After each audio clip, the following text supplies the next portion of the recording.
And I look at my phone, I look down, and there's a text from Tom. So I open up my phone, I showed you this, and where he said, hey, I got hit on my bike today by a drunk driver and run over, and I was unconscious for several minutes. And I'm like, oh my gosh. But the interesting thing is, because Tom is so fit, because he takes such good care of himself, literally 2 weeks later, he was wake surfing on Lake Grapevine. Yeah. At 70 years old. Thanks for tuning in to the Self-Funded with Spencer podcast. Let's go make healthcare better together.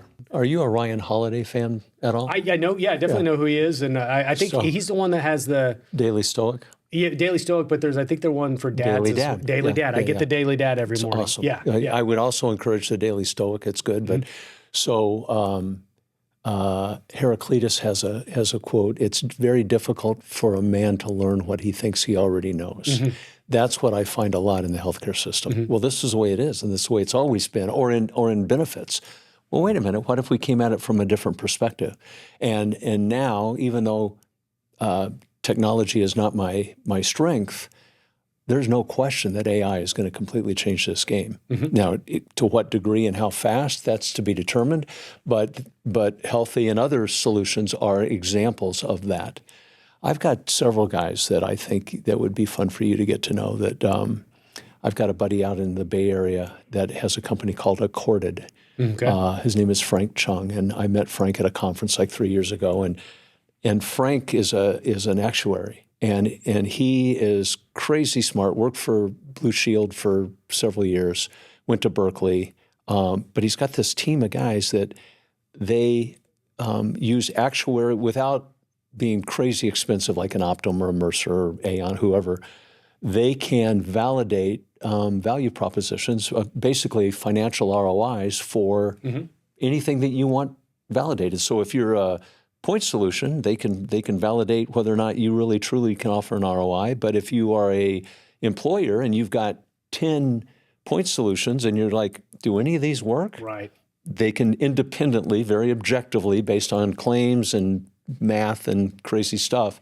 But it's just that to me is it working? Yeah. Is it the two things that I look for? Does it save money? And more importantly, does it measurably improve the lives of your employees and their families clinically? Yep. And if both of those are happening, that's exciting. Well, I would agree, and that we were discussing point solution fatigue over coffee this morning before the show. And I do feel it's palpable, this fatigue right now. Employers are feeling it. Consultants are feeling it because they're the ones that are supposed to evaluate and then make recommendations based on these point solutions. And new ones pop up seemingly every single day that, profess we will solve this problem and this great ROI and people will love it and yada, yada, yada. And maybe it is true. The crux of a successful point solution is actually getting adoption of said point solution, utilization of that point solution, because none of them work if nobody uses it, right? And so you have to effectively communicate that as an employer, which is a challenge because these folks are inundated with information. Employees only really care about what are my contributions coming out of my paycheck. And then when they need something, then they'll come scrambling. If you don't effectively communicate them, nobody uses them. And then, like you said, there's plenty of employers that'll have 6, 8, 10 point solutions bolted onto a health plan. None of them are utilized. And then how much are they paying for those point solutions? I think what I'm actually seeing emerging, Todd, is there's newer entities propping up that are making some of those individual point solutions redundant in that they're doing multiple things simultaneously and likely better than the one individual one does. And so you've got all this unbundling of a health plan that happened. They reassembled it, but then they bolted a whole bunch of crap on top of it that's kind of dragging the plan down. Let's get rid of the inefficient and underutilized pieces, and let's put together stuff that's actually more robust and more comprehensive than what previous existed. And easy, right? And so easy. You have to make it easy for Joe and Mary. But I would even go further upstream. Like if you have developed a solution, if you've got a point solution, how do you cut through the clutter? How do you even get someone to listen to your value proposition? And that's really challenging. I think from an employer standpoint, again, you and I have talked about this, the employer is the customer. And so if someone is touting a new solution, I believe you should push back and say, hey, let's pilot this. on your expense, on your dime, and let's see if it really does what you say it's going to do. And if at all possible, bake in some sort of performance guarantee that if you do this, then there's a value to that and we'll pay you that. But man, the PEPM model, and I mean, there's so many variables in all of this, but it boils down to what you're talking about. In today's world, Joe and Mary are absolutely overwhelmed with information coming to them, personally and professionally. So how do you cut through all of that and develop any solution that someone will use? Yeah, and that's what, so things like Healthy, there's other solutions out there. Ultimately, what some point solution has to convince people of is that they're effectively the front door to all things healthcare. I start here, whether it's I need to schedule a procedure. I was made a referral over here. Is that the right place? Is that a network? I have a question about my health. I need to talk to somebody. Creating a front door where we have trained employees or individuals to say, this is where I start. Outside of I got in a car wreck and I get taken on an ambulance to an emergency room, this is where I start for all of my healthcare interactions. And so you streamline it all through a channel that then gets them where they need to go most effectively. Totally agree. And in that scenario, everybody wins. But I think what's critically important for leaders, CEOs, C-suite, HR, to really focus on the understanding and the importance of trust. Yeah. I need, because this is super complicated, it's super personal, it can be incredibly emotional when you talk about healthcare and the health and well-being of my family. How can you create, as a leader of an organization, an environment where people trust you, that you're on the same side of the table? You're obviously funding the majority of the cost of the healthcare, but the employee feels that a lot. They're usually not focused on what the employer is contributing. They know what they're contributing, and it's substantial, and they don't get much, and they're confused by it. So if you can be very intentional, I think, as an employer to say, look we get it. This is a messy, complicated topic. We want to help simplify it and build that trust, not just by words, but by demonstration, that you've created this cultural environment that we're going to help you, and we are truly invested and interested in the health and well-being of you and your family. Yeah. Well, in this case, and Todd, I do want to introduce you, by the way, and actually get your background. Don't worry about that. Yeah, we'll just tag you in the post. And your CV is so long, you have such a varied background that I do want to have an opportunity to tell your story a little bit. But one thing, I was going to get at? I was going somewhere and I totally lost my train of thought. No, that's okay. All right. So let's just kind of pivot for a moment, because I think we dove really far into it, and you have such an interesting background that I would be remiss if we skipped that. And I'm sure the thought will come back to me. But why don't you give us some of your bio in a way that helps us shape who you are today, and why are you here, and how did you find yourself in healthcare and talking about Healthy and BEXA and all those things? Because you obviously didn't start here. And so I'd like to give you the floor to tell a little of your story. It's an interesting evolution. I think probably to distill it, to kind of drill down as to, why you do what you do, or why you're motivated to do certain things. I was adopted. I was an only child of only children. I was born in Texas, but I grew up in California. My mom and dad split up when I was young, but my dad died from heart disease, and my mom died from cancer prematurely. But I think the takeaway for me was the last several years of both of their lives were not good. So there's a big difference for me in living and being alive, right? There's a difference between breathing and truly experiencing life. And so what I saw was that because of their habits and behaviors that they weren't even aware of, they didn't know right from wrong back then, smoking and diet and physical inactivity and lack of preventive exams, all the things that we now take for granted, they died early, and more importantly, their final years of life were horrible. So that's been a big driver for me. I got diverted right out of college. I went to UCLA. I got diverted into television, and I worked in TV for about 20 years. And I did primarily sports, but I did news and talk shows and things. I came to Dallas in 97 to work at the ABC station. And early on, I met the guy that I literally refer to as Yoda, Dr. Ken Cooper, who's the father of aerobics, the guy that really started the whole prevention concept in 1970. And here in Dallas, as you certainly know, is a 30-acre campus, which is kind of the mecca of prevention the Cooper medicine. Clinic. Yep. So I went to work there I left TV in 99, and I worked at Cooper as a senior executive there for 14 years. During that, actually, starting in 2000, we did a radio show together. We started a local show called Healthy Living. It became then regionally syndicated and then nationally syndicated.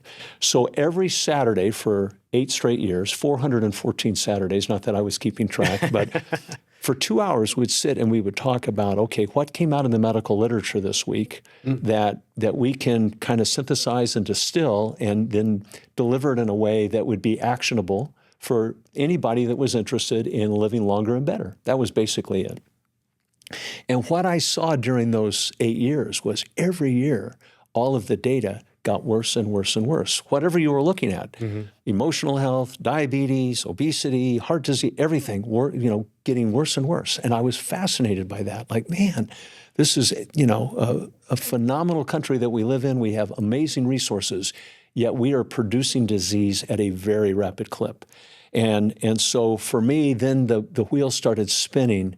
How could I position myself to be in a spot where I could positively influence large populations of people in a positive way? ClaimDoc is a medical claim auditing and member advocacy company. We provide fiduciary services to employer-sponsored benefit plans and allowing them to create an environment where we ensure that the benefit plans are being charged in a fair and reasonable basis.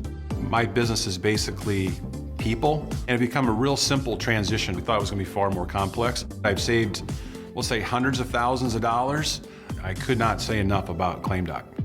Especially being within the Cooper Clinic and all the great work that they've done, it's probably has to have been frustrating, though, to see the trends over time where all those different metrics were getting worse. And yet your company and his company was dedicated to trying to improve the quality of health in the United States, right? Yet you see it just almost slowly slipping through your grasp and trying to pinpoint what is actually happening.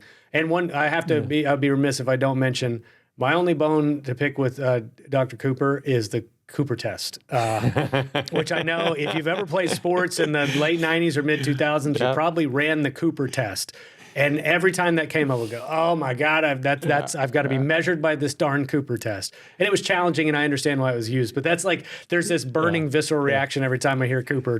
So for those that don't know, that's actually, that's a very objective measure of fitness. Yeah. So you've got, whenever you look at anything, is it subjective or objective? So if I ask you, Spencer, on a scale of 1 to 10, how fit are you? How often do you work out? Or, that's a very subjective answer. And from a research standpoint, it's not very valuable. But when you put someone on a treadmill and do a maximal stress test to measure VO2 max, or you do a more scalable version of that, which is the Cooper test, which is a 2-mile run or a 12-minute pace, which has been used around the world in military and sports teams. And I mean, Dr. Cooper literally invented that in San Antonio back in the late 60s. And I wish I had a nickel for every time someone complained about that. He punished soccer players specifically in college with that darn test, man. But that is really fundamentally, like, I totally get the reason behind it. Yeah. If you look at everything that will predict how long and how well you're going to live, there's nothing that trumps your fitness. Your ability to do work, right? Fitness is a measure of work. And in that case, it's a measure of cardiovascular fitness, which is going to determine, by and large, there's no guarantees, but statistically have a huge impact on how long and, more importantly, how well you're going to live. I couldn't agree more. And it's you look at it, and there's always this exception to the rule where my grandma lived till 90 and smoked a pack of cigarettes and drank Keystone Lights. And you're like, yeah, but I'm trying to give myself the highest probability of a great quality of life over a very long period of time. If I happen to get hit by a bus tomorrow, I can't control that variable, but I can control training, diet, sleep, stress management, et cetera, to give myself the highest likelihood of a positive outcome over time. And again, going back to this difference between, Peter Attia talks about lifespan and health span. Yes.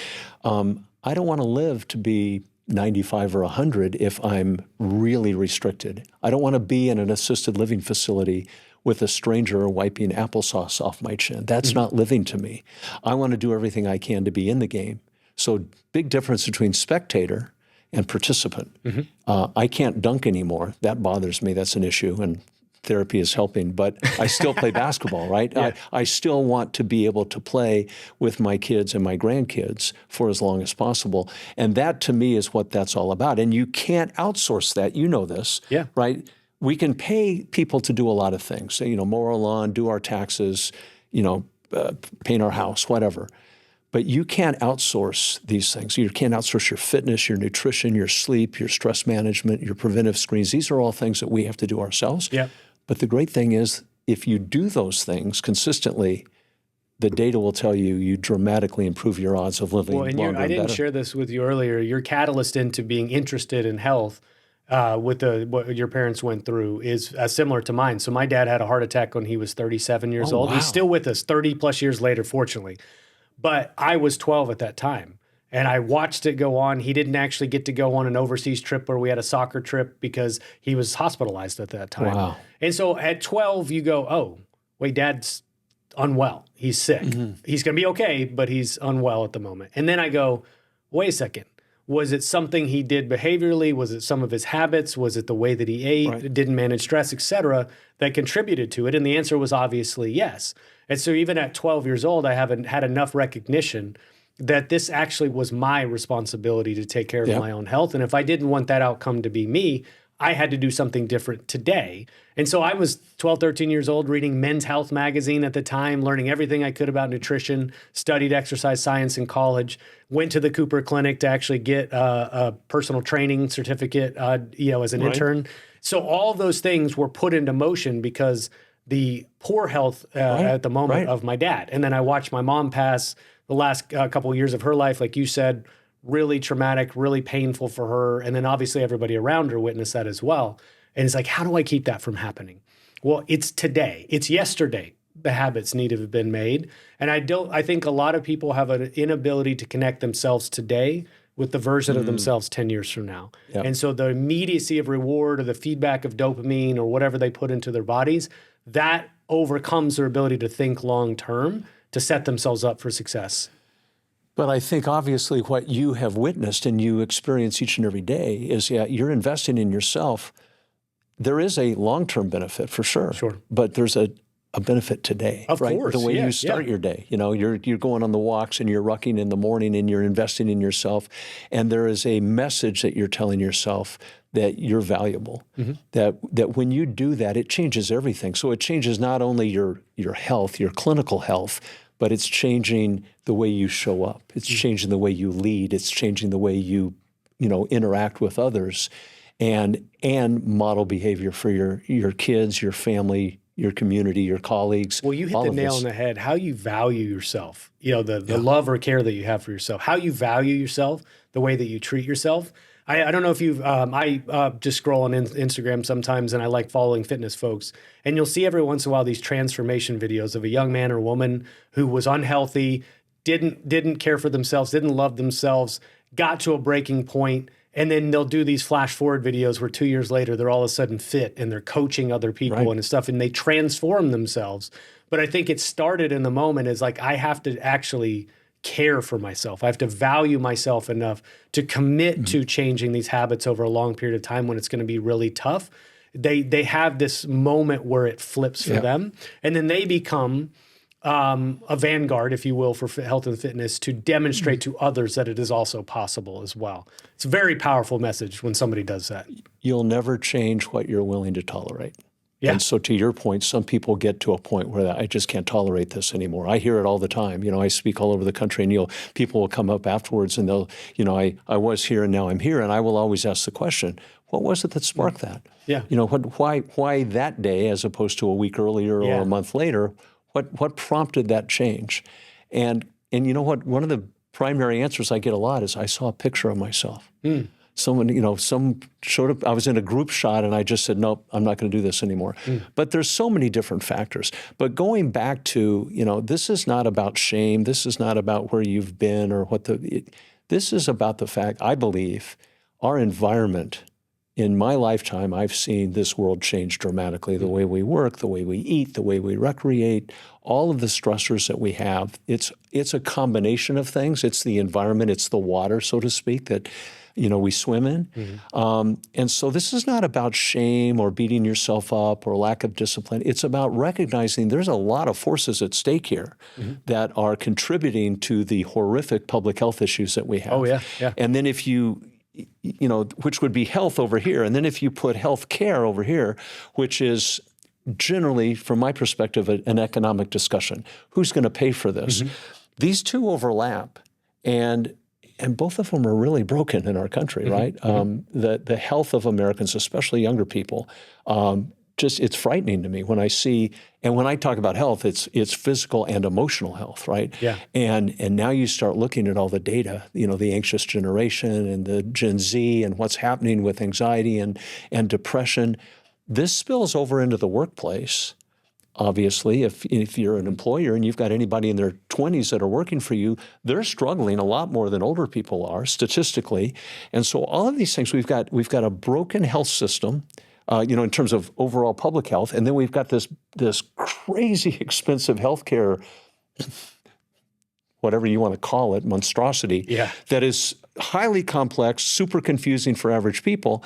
Both of those are broken.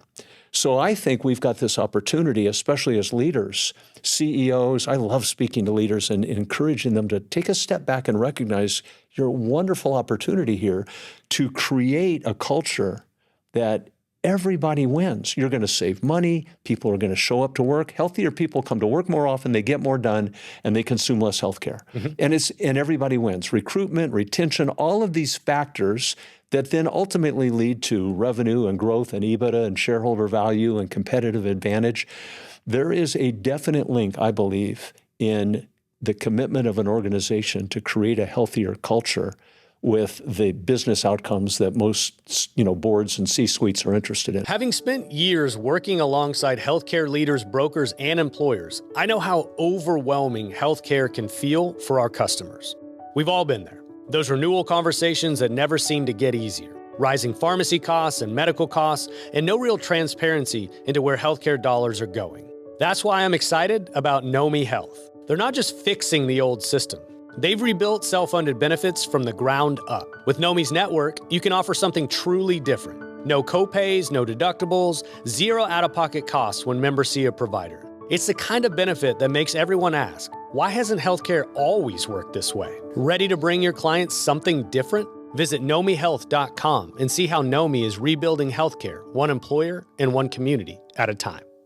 Well, I told you over coffee, I talked to a professor last week, and I wish I could remember the exact data point, but he suggested that their studies have shown that a healthier company is a more profitable company. And I forgot exactly what the correlation was and how they measured that, but they were able to demonstrate, and I think it was multiples in terms of like the average margin that a publicly traded company had if they invested in certain components of health. It was measurable and significant, and I would say it was consistent. I think he said across the board that was you invest in your people, you help make them feel taken care of, you demonstrate to them that you care about their health and well-being.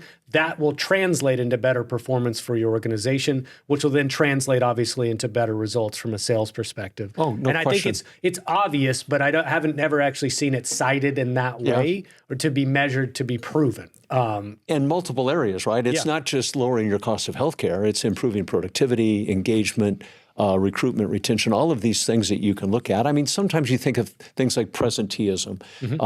I had coffee yesterday with a buddy here in Dallas that is involved now with a company that is specifically designed to help employees that are neurodivergent or that have children that are neurodivergent. Okay. So, autism spectrum disorder, ADHD. I mean, all of these things are exploding in our country. I mean, when you think about it, and all of this is having a collective impact on the functionality of any organization.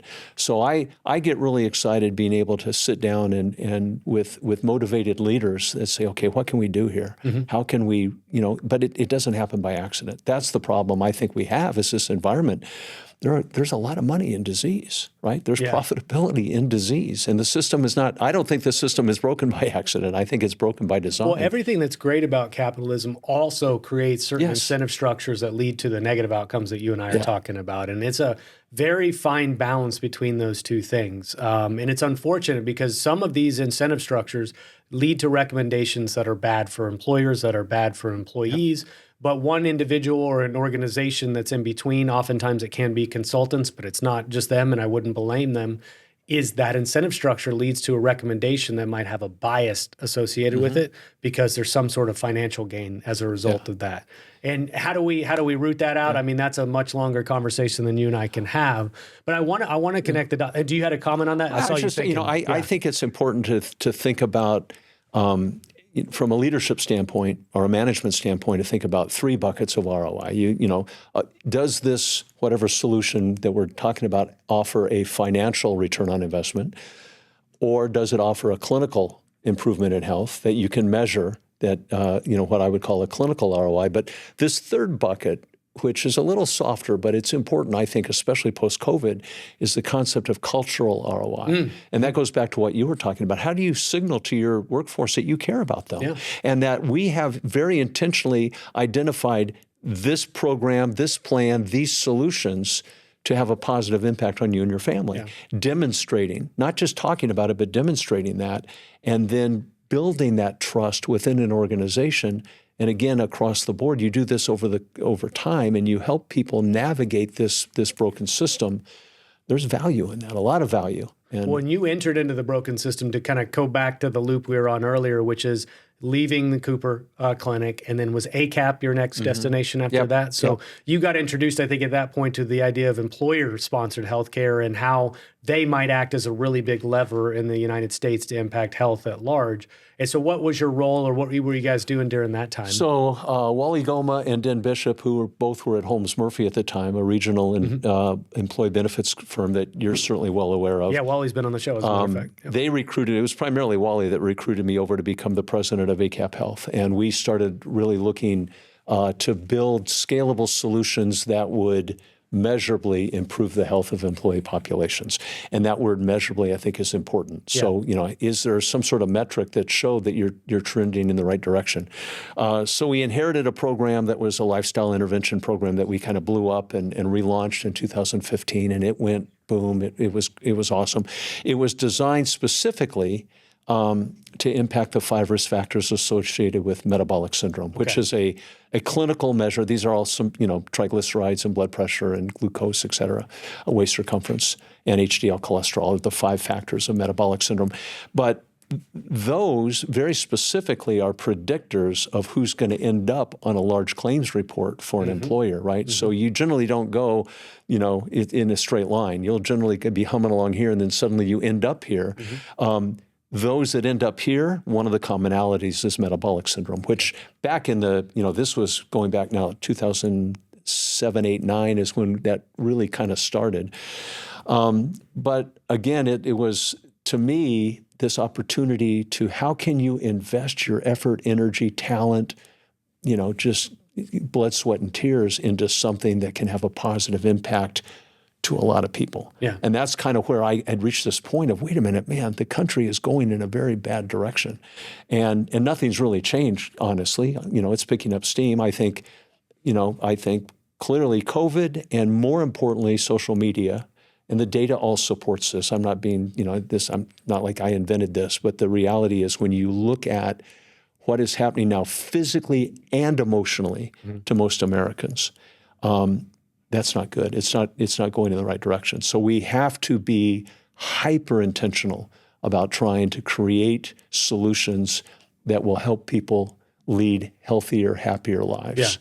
That was what really motivated me to join ACAP Health.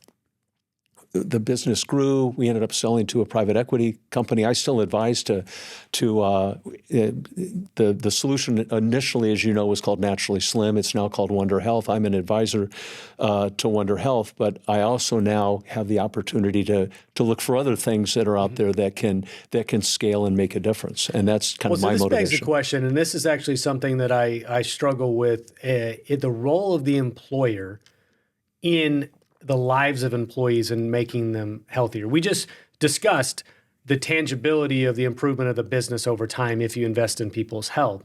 But there's this weird disconnect for employers, I think, a lot of times when they're thinking about, well, my role is to keep them employed, obviously maintain the business and keep it healthy. I provide them health insurance. Maybe I provide a couple point solutions.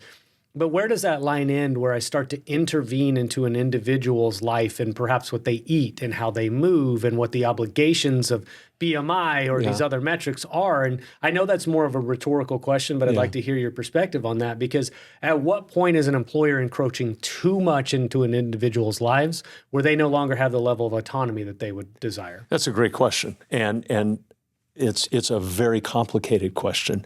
But I think the reality is ultimately, what do you feel as an employer, as a CEO, or as a leadership team? What is your role? Is it just the bottom line metrics that a board or a stock will? That's not the goal, I don't think. I think the goal ultimately is to create this organizational culture that people want to be a part of. I think, again, another trend that we have in this country, obviously, is loneliness and isolation. Even though everybody's connected via their device, the numbers around isolation and depression, anxiety, it's a really challenging world right now. And so I think it's not just an economic discussion. This is doing the right thing and demonstrating or signaling what often in the literature is referred to as signaling to your people that you care about them. People want to be cared for. And post-COVID, it's really difficult, especially when we've got so many people that are working from home. You have to prioritize these things if you truly, I think, want to be an organization that's going to thrive. And that's not just profitability. There's other things that go into that, and that you are an employer where people want to join your team. They want to be a part of that. And sometimes leaders, I don't believe, prioritize that enough, that it's a constant drumbeat. You've got to be demonstrating this on a regular basis and be that employer where people want to be there. They want to contribute. They want to be engaged, and they want to collectively win, as opposed to folks that just trade time for money. And, they come, do their job, and leave. And again, you can't force people to do this. I think it's a matter of giving them the opportunity. Well, and there's a line of where you don't want to do any behavior that would be perceived as discriminatory against an individual based on their weight, so like that's also, I think, a concern of employers is there's compliance concerns and can I recommend this, or am I even allowed to do that? Well, I'm concerned there's a gray area, so maybe I won't do it at all. But that actually leads into a relevant data point today, which is Ozempic and the things like that, these GLP-1s, which we talk about regularly on the show. But I'm seeing a lot of discussions publicly about, well, the obligation of the employer to cover these things. Should they be obligated to do so? Should it be a standard for weight loss, and that Ozempic or something to that effect is the recommendation as sort of a first step rather than something in a stream of steps? But then it begs the question, who is going to pay for, who is going to incur the aggregate cost of these drugs in the United States? Because everything that we insure then ends up, this is like a new bucket being added to the unit cost of healthcare. There's a brand new unit, and it's a huge one. And so therefore, we would argue, say, okay, it appears GLP-1s, the semaglutides, the tirzepatides, those type of drugs are efficacious in helping people lose weight. I think that's pretty evident. They're very popular right now. It seems to be somewhat mimetic in that people are saying you should get on a GLP-1. Okay, cool. They average about $1,000 or more a month. If it's not a compounded version, they're over $1,000 a month for these brand name drugs. If you have 10, 15% of your population on that, just do the math. I mean, I talked to somebody that was working with a state health plan, and they had about a third of their population was on GLP-1s. This was, I calculated, this was going to be a $250 to $300 million expense for this plan that the taxpayers are ultimately bearing the brunt of. And so then it starts to beg the question of, when is it appropriate? And if it is appropriate and it's so effective, who's actually going to pay for this? Or are we just going to fold this in and now we go from $4.5 trillion to $5 trillion a year in healthcare spend? Yeah, which nobody has a good answer for that.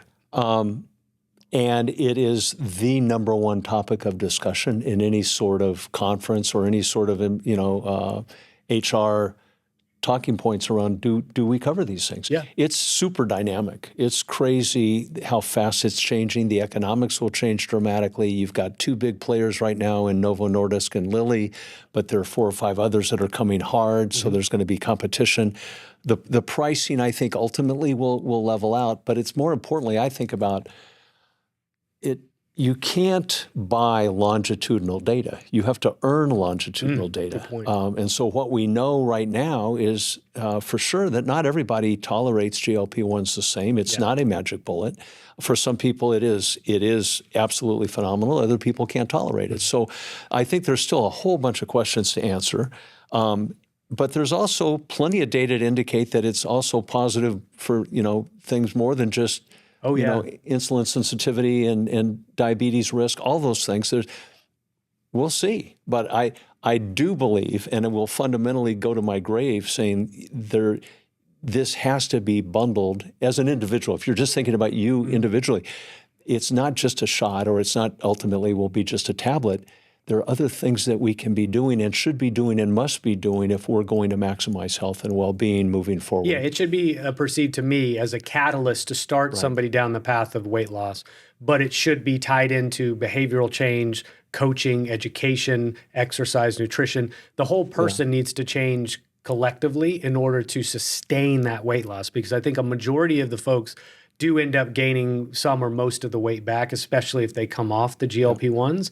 And then we start to ask the questions of, okay, are they just supposed to take them for the rest of their lives? They're designed to be taken for the rest of your life, just like blood pressure medication. You don't go on a hypertensive, and as soon as your blood pressure gets in range, you go off of that. Fair. And so those GLP-1s are designed for life.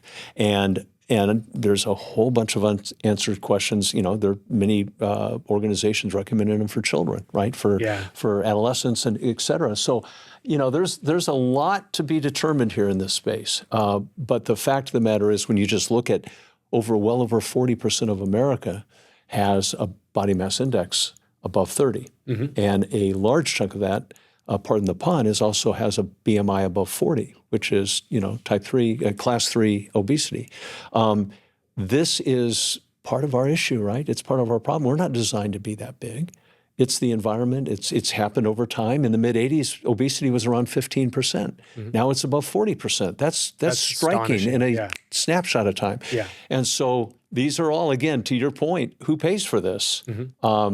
Great question. Well, the counter argument is then who pays for the chronic disease development that turns into really expensive interactions with the healthcare system because we didn't intervene with the GLP-1? We all do. I don't want to say I'm not a fence sitter, but on this one, I actually do understand both sides of the argument.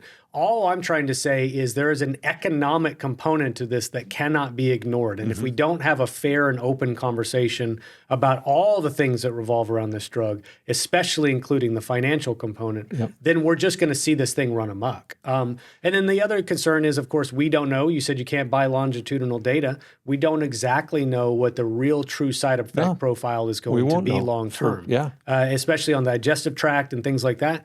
We don't know what somebody on the GLP-1 for 10 years might look like and what might happen to their body as a result. And we will only find out with a large swath of the population somewhat acting as a guinea pig to trial this drug right out in the open. And so anyways, I don't want to beat that dead horse because we talk about it a lot, but it's hard to avoid this subject right now because it seems like you said everybody is discussing this. Well, it's just a supply and demand issue, right? Because obesity is defined as a body mass index of 30 or above, which is, if you have a BMI of 30, approximately 30 pounds overweight. If you have a BMI of 40, that's about 100 pounds overweight. But you've also got this category of a BMI of 25 to 30, which is overweight. That's over 30% of Americans. So now we're talking well over 70% of Americans are challenged by weight.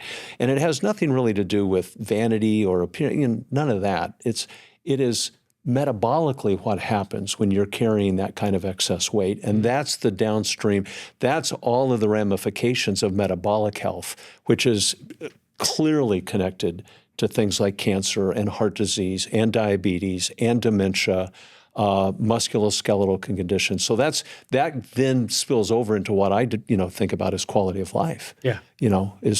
What are we doing to ourselves, and what are we allowing business, whether it be big food or big pharma or big tech or all of these things that added together is what's contributing to our challenges. Pareto Health is the largest benefits captive in the United States. With nearly 3,000 captive members, $1.3 billion of stop-loss premium in force, and almost 1 million covered lives, no other benefits captive comes close to Pareto Health's scale. But it's not just about the numbers. Pareto Health is a mission-driven organization, and that mission has two distinct parts.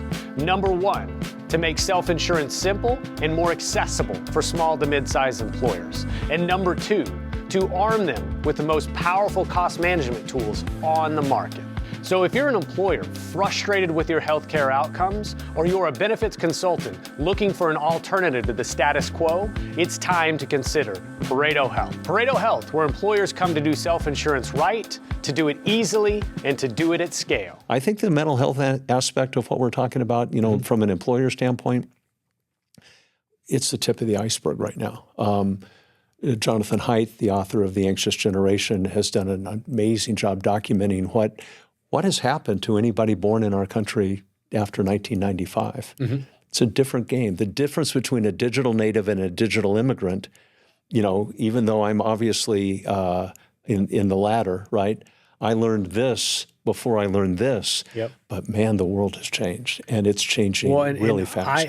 I try to describe this to some of the younger folks too, that I'm 42, so I cross or span those generations, in that I lived in the world where the phone was still attached to your wall that had a cord to it, right? And you had to dial, it was only 7 digits you had to dial at that time. It wasn't 10. I feel like an old guy telling about the old days. But I lived before cell phones. I lived before the internet. And it's weird to even describe what life was like prior to that. Because I remember as an 8-year-old kid, what did we do? We played street hockey, or we rode our bikes for like 4 hours, and our parents wouldn't know. They'd be like, all right, we'll go to Jim's house and be back by 5. Okay. And you're gone, right? So that trying to describe that to somebody that's now always connected to the internet, always has a phone on them, that, there's helicopter parenting, and some of the styles have changed for good and bad reasons, but you almost feel like you're describing a world that is foreign or didn't even exist, couldn't have possibly existed, Well, that's exactly what Dr. Haidt with his work with The Anxious Generation has talked about, right? It's twofold. It is the death of what he defines as the play-based childhood. Yeah. And when we think about that, what you described was really interesting. It wasn't just that you got on your bike and you went and played, but you were unsupervised. Yep. You were learning to connect, resolve conflict, do all sorts of things, make up games, use your imagination, be completely out this way, outside. Yeah. That died in the 90s. And then with, the iPhone came out in 2007, and social media then started taking off. And when you look at the data, 2012 was the cut point. That is where you look at anxiety and depression humming along like this. And at 2012, it goes, yeah. And that's all based on all of the introduction of it's not the phone per se, it's social media. So you've taken the way we evolved over a long, long time as humans on how we live, and now we've put it all here. Well, maybe that's why the Mayan calendar ended in 2012. Maybe that's maybe.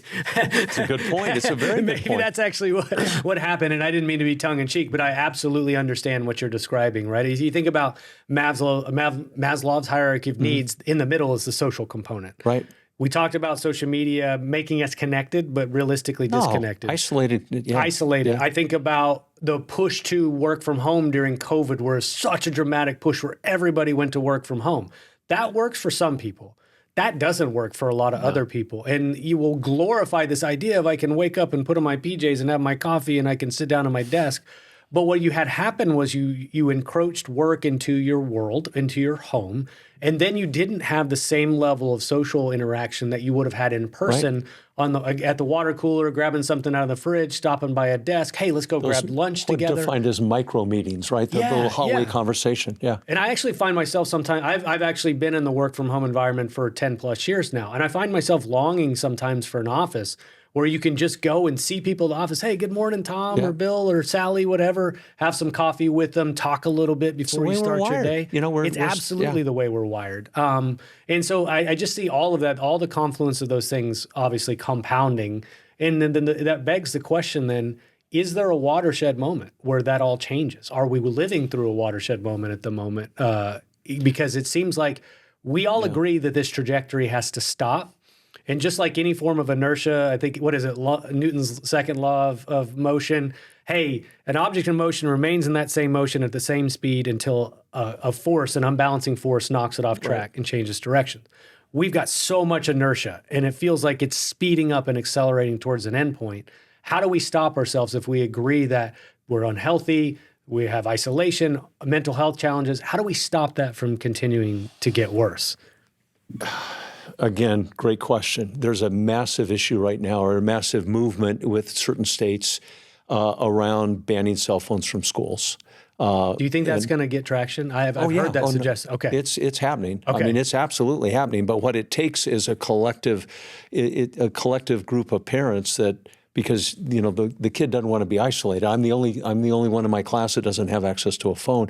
It's going to, I think, data, and I think the fact that it's next to impossible to talk to anybody that doesn't either have a child or know of a child who's really struggling with just life and mental health issues. What I find interesting, though, is that if you think of somebody born in 1995, today they're 30 years old. Yeah. So that's a pretty big chunk of our workforce, right? So if you're an employer and you're looking at your population, I think one of the things that's important is if you're older, you've got to just really pay attention to the data and say, the way I see the world is not the way they see, my younger employees see the world. I have to be mindful of this, and I have to recognize and be sensitive to what they may be dealing with. But now, to your point, if you've got people in their 20s are challenged, what happens 5-10 years from now? Mm-hmm. So now you've got everybody that works for you between 20 and 40 that is potentially, at least statistically, struggling with life, not just work, but with life. And again, the data supports all of this. The explosion of point solutions around addressing mental health issues, the supply and demand issue is completely out of balance. We don't have enough therapists and qualified clinicians to deal with this. And so I don't know the answer to that question, and I'm by no means a glass is half full kind of guy. My mindset is the glass is full and overflowing kind of guy, but it won't happen without intentionality. Yeah. It won't happen without leadership, and it won't happen without having adult conversations around difficult topics. Yeah. And I think that's critically important for leaders to recognize. Well, and that's one of the things I was waiting to sort of get to this subject because I wanted to spend some time here as your public speaking part of your career. And you talked about sitting down or speaking to leaders and founders of businesses and CEOs, the impact they can have on organizations. I do think that's pretty interesting that you have the ability to influence influential people in that manner. And so I would like to discuss real quick your speaking career, how that came about, some of the themes that you discuss on stage. As somebody that has spoken some, but usually about a niche topic like self-funding, but likes the idea of public speaking and the impact you might be able to move people in a direction. I'd like to hear some of the story, the background, and how you got into that. That's a great question, because early on it was not at all my interest or my gift in any way, shape, or form. It was something I tried to avoid. I worked in television a long time, and I could go on camera and be in front of 1 million people with no hesitation. But getting in front of humans was, when I look back on it, it's kind of humorous, because I truly enjoy it now, because I think we all need encouragement. I think we all need hope as to understanding that where we are, if we don't like where we are, we have this ability to be someplace else. But it has to come from within. And knowledge doesn't change behavior. So it's not about information. We have more information at our fingertips today than ever in the history of mankind. It is really understanding the components that lead to what ultimately I think what we all want is eudaimonic happiness, not hedonistic happiness, not just I want to have a good time right now, which there's nothing wrong with that. Will you explain eudaimonic? Because I saw a clip you sent, or I don't know if I just randomly stumbled upon it or you sent it to me, and you utilized that term in the clip. And that's not a word I've heard before. So can you explain eudaimonic? That's Aristotle's been talking about that a long time, or was talking about that a long time ago. It is a sense of well-being, deep well-being that stems from a life of meaning and purpose, which ultimately means it's not about me, it's about we. Right. And so if you can recognize all of the literature around happiness, around success, and there's plenty out there, it all boils down ultimately to one thing, and it's relationships. Okay. It's connection to others. The Harvard Adult Development Study, which started, it's a longitudinal study on happiness. It started in 1938 with over 700 young men. About a third of them were sophomores at Harvard, which included JFK, by the way. Oh, wow. And the other 2/3 were non-delinquent teenage boys in Boston. Okay. So very different combination, and they've been tracking that cohort, which is now obviously passed on, but their offspring and their families, and the sole purpose was to study what makes people happy. And it was done over decades and interviews and one-on-one interviews, clinical evaluation, all sorts of things. It's fascinating. And there's books written about the study, but it boils down to human connection and true happiness. And so it's really taking a step back and recognize, why am I here? What am I doing on this planet? And it's not the boat, it's not the house, it's not the title, it's not none of that. It really boils down to your connection to others. And it's not the number of people you're connected to, it's the real true. The richness of that connection. Yeah. And so, do you have a cohort, which could be 1 or 2 people or 5 or 10 people? I'll give you an example. I think I mentioned earlier, I was an only child. I always wanted an older brother. That never happened for obvious reasons. But I started kindergarten and graduated from high school in the same community in Southern California. And my buddies today are mostly all my basketball teammates from our high school team.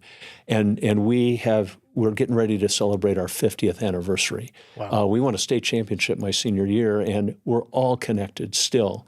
And we talk smack, via technology, but we get together at least a couple times a year with many times our significant others and spouses.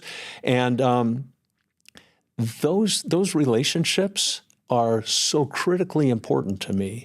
Those are my brothers, and it's been over the course of time. Statistically, there's a lot of people, and again, you just read the research, and there's people that just, they can't even identify a true, like one really close friend. Sometimes it's a family member, it can be a sibling, it can be, but that's just really sad to me. Yeah. And so ultimately, when you think about what is it that will allow us in this limited amount of time on this planet to make a measurable difference and to experience and to feel as if you have value to others and that you're making a difference. When you wake up in the morning, do I have an ability to make a positive impact on the life of someone else? Yeah. And I absolutely believe that is a massive driver to overall happiness. And if you're thinking outside of the box and not looking in the mirror, but you're looking through a mirror and realizing that we all have, regardless of what role we play, whether it be in our family, our community, our church, our schools, our businesses, we have this ability to positively impact others. And from a selfish standpoint, that feels good. It's important to feel like you are contributing to the life of somebody else. And I know you're a parent of young kids, and I'm a parent of adult kids who now I'm blessed with 7 grandchildren, and understanding that every single day. But that said, is that none of this is guaranteed, right? So tomorrow, and it sounds very trite, but man alive, I've witnessed it time and time again. Well, that's you're describing what you mentioned over coffee, which I really liked was the transition from success to significance in your career. I'm 42. I actually think I'm going through that phase of my life right now where I think about, there's the success that's provable you can point to. There's still a desire to continue success, right? Sure. Financial success. But there's also I do ask myself regularly, what is the significance of what I do, whether it's in my day job or this podcast or my life. Here, dude. Yeah, I appreciate you saying that. Yeah. But it's the significance component that I find driving more of my desire and my intentionality each day is thinking about the significance, because you will leave this world. You will exit this world. Yeah. And you want to believe you exited it, leaving it at a better place. And that extends through your children and grandchildren and things like that. But there's also the things that you do that in aggregate impact the world, and you want it to be a net positive to the world versus a net negative. And so I think about significance all the time. And so I think it's also shaped by you describing hedonistic pursuit or hedonistic happiness versus eudaimonic happiness, because there's an element of our culture that is, it really seems they're being pushed to pursue hedonism Absolutely. in the world. Oh, and it's absolutely. delay marriage, delay children, pursue career, travel, spend the money now, et cetera. It's all these things are just being promulgated at people right now. I agree. And you're seeing a generation that has grown up and believed a lot of this stuff, living with some remorse, because what they did is they did stave off the eudaimonic happiness of relationships and the tangibility of family and things like that. I think it's causing a lot of people to question this lie, perhaps, that they were sold, unfortunately. And there's a lot to what I just said, and I realize that's a little bit a loaded statement, but I've witnessed it in my life, in my generation, where there's a lot of people that have been convinced to pursue pleasure and joy and immediate ROI and dopamine responses. And they've really prevented themselves from forming really deep relationships with people and to having and building their own family. And I do think there's an element of remorse with a subset of our population because of that right now.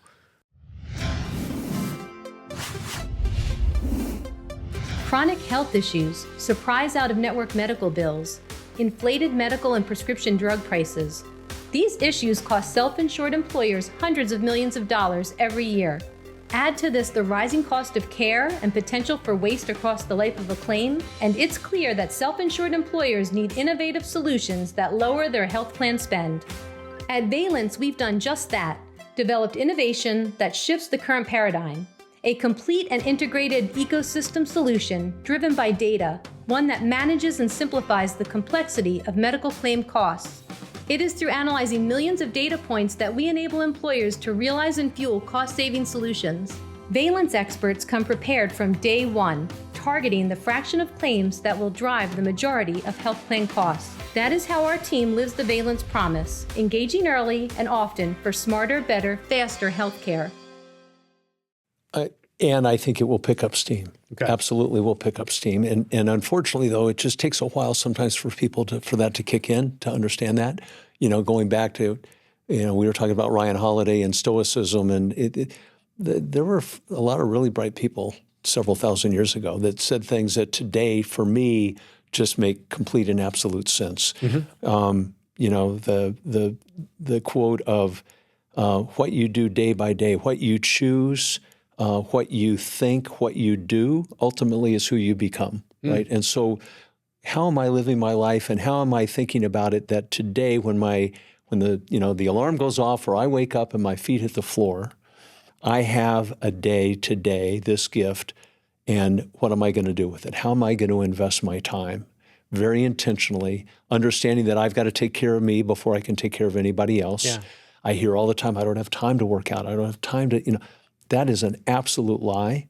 1% of your day is 14 minutes. And when you look at the data, we hear all the time, it's to be healthy, you need 30 minutes of physical activity most days of the week, right? So that's 30 times 5 days of the week is 150 minutes, which is the federal physical activity guidelines. Okay. That's just the bottom line. Bare minimum. Yeah. And so, but people say, I don't have time for that. I don't have 30 minutes in my day. I look on your phone and see how much time you're staring at your phone. A study came out in 2023 that says the average American will spend over 21 years, 4 months, and 29 days connected to a device in their lifetime. So that is basically a quarter of your life you're spending with, staring at a rectangular device in some capacity. It's not a time issue. It's a priority issue. Yeah. But again, going back to taking care of me is not selfish.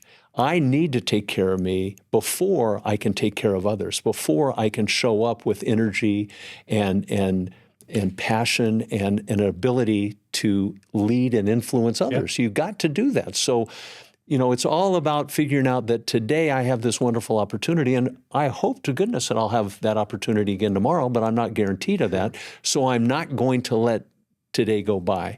I've got a coin in my pocket that I carry that is it's the memento mori quote from the Stoics, which is basically say that you could leave this earth right now. Just a reminder of how precious life is. But the follow-up to that is let that influence everything that you think and do and say. Yep. Because we may have, I hope to goodness we have this opportunity again, whether it's on camera or off camera. But I don't know that. So I want to make sure that I prioritize and invest in this right now and whatever else I do the rest of the day. And that we all have, regardless of your title or your rank or your age or your history, we have an opportunity to make someone else's life a little bit better. Yep. John Wooden, I'm a UCLA guy, so I adored Coach Wooden, and who is a phenomenal basketball coach, but a better life coach.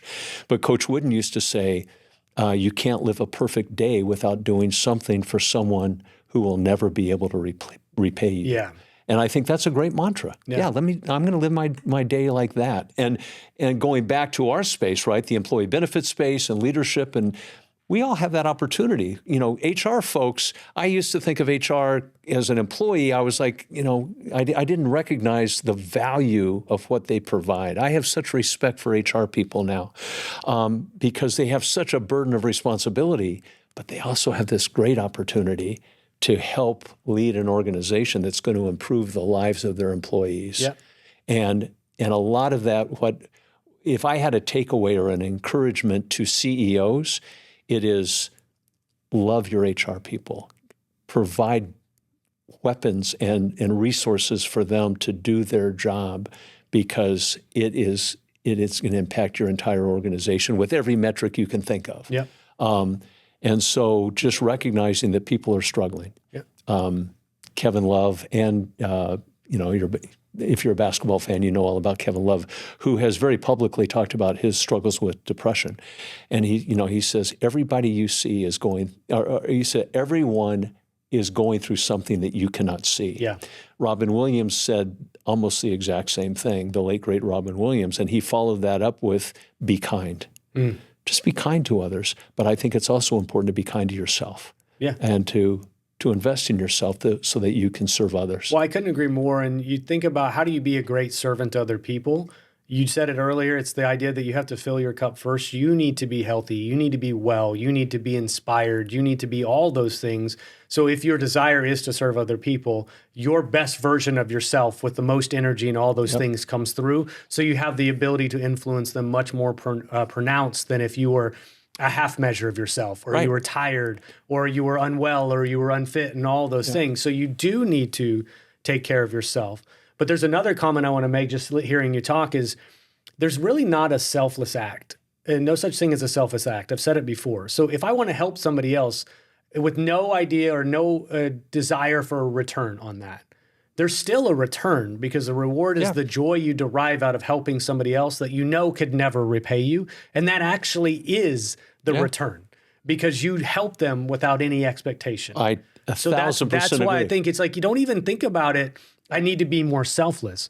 You're still getting something out of that equation, but it's your own personal reward for the experience of helping somebody else. And that's okay to be selfish in that regard. If you derive joy out of that, go do that every single day and help people. And if you get joy out of it, awesome, even better. It'll keep you doing it day after day. It's interesting, though. A lot of people I have found through experience, they almost need permission to invest in themselves, right? It's because, and I can be very stereotypical. I'm old enough to get away with it. Moms, nurses, teachers, first responders, they are naturally wired to serve others and to give and to put themselves last. Whereas you got to flip that. You have to understand. But it kind of boils back also, I think, there was a study published in London several years ago that said the average human has 27 conversations a day. Okay. Which, whatever. None of us are average. But I firmly believe that the most important conversation we have every day of our life is the conversation we have with ourselves, right? When you look in the mirror, you establish eye contact, and what are you telling yourself? It's said that by the time we turn 18, we've been told no 148,000 times. I encourage people to tell themselves yes. Start having a conversation. Don't say, it's too late, it won't work, it's too hard, I'm not worth it. All of those things are not true. You have to flip this and recognize that you are worth it, and that by investing in you, you can make a massive difference in the lives of others. And that goes back to the HR team, right? Those folks are working, especially post-COVID. It's so hard for that job and to handle all of the complications of healthcare and to handle all the issues around point solutions and all these. It's difficult. Leaders need to double down. And we know this, right? Because, Dr. Bricker has talked about the study done at Purdue about how Purdue kept their healthcare costs so low because they were investing. They've got like 18 full-time benefits people for a population of 18,000. But by investing in those resources, which are usually those departments aren't revenue-generating departments, but it pays off across the entire spectrum of the organization. So there's one thing I want to cover, and then we can wrap the show up, Todd. And this has been an absolute pleasure. So I guarantee we're going to sit down again, whether it's on camera or off camera. You said there's a story you've been telling regularly to wrap up your talks, your public speaking tour recently. Is that the one about your? I don't know if I want to. Am I revealing too much by asking? Talking about my co-grandparent? Yes. Yeah. Yeah. I thought that would be a good way to perhaps, if you don't want to share because it's part of that. No, it's fine. Okay. No, it's not at all. It's super public knowledge. But it was a pretty incredible story, in my opinion, about one, the resilience of human beings, but also I think a testament to fitness and taking care of yourself. So if you don't mind sharing that. Sure. So I live here in North Texas. My adult son and adult daughter are both married, and they both live very close. My daughter's, my son-in-law's father and his mom live on Lake Grapevine. So Dr. Tom Geppert is my, we share 4 grandchildren together. Okay. And we work out a lot together. We cycle. We share Mavericks tickets and all sorts of things.